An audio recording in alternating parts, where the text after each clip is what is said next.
अस्सलामुअलैकुम नाज़रीन, JN news HD के साथ मैं हूं नाइला भट्टी। नजर डालते हैं आज की अहम खबरों पर।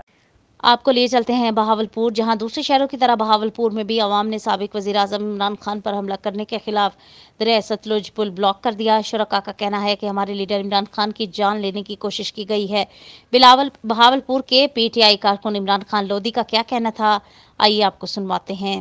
सहाफ़ियों पर पाबंदियाँ लग रही हैं और बड़ी मुश्किलात में है सहाफ़ी। अभी अरशद शरीफ भी जो है वो शहीद हो गए हैं, बैरून मुल्क चले गए थे, वहाँ पर भी जो है उन्हें मार दिया गया। उनके बारे में कुछ कहेंगे? देखिए, मैं ख़ुद एक शहीद का भाई हूँ। मेरे भी भाई आर्मी में थे और उन्होंने भी इस्लामाबाद में शहादत दी।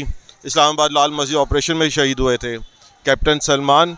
हमसे ज़्यादा शहीद के फैमिली का दुख कोई नहीं समझ सकता। आप उनकी वालदा को देखें, जिनके 2 बेटे शहीद हुए, एक उनका हस्बैंड शहीद हुए।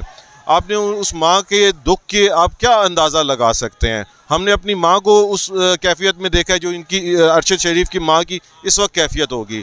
10 साल तक हमारी माँ रात के अंधेरों में रोती रहेगी, अपनी तकलीफ़ लोगों के सामने नहीं बयान कर सकती कि बेटे की जुदाई क्या होती है।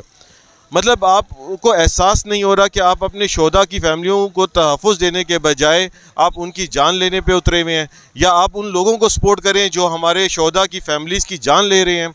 ये हमें सोचने का मौका है। पाकिस्तान की कौम कभी भी इन लोगों को बर्दाश्त नहीं करेगी जिनको आप लोग ख़ुद सारी ज़िंदगी करप्ट माफिया कहते रह गए हैं। Thank you so much. आपने बड़ी डिटेल में बात की और बड़ी तफसील से बात की।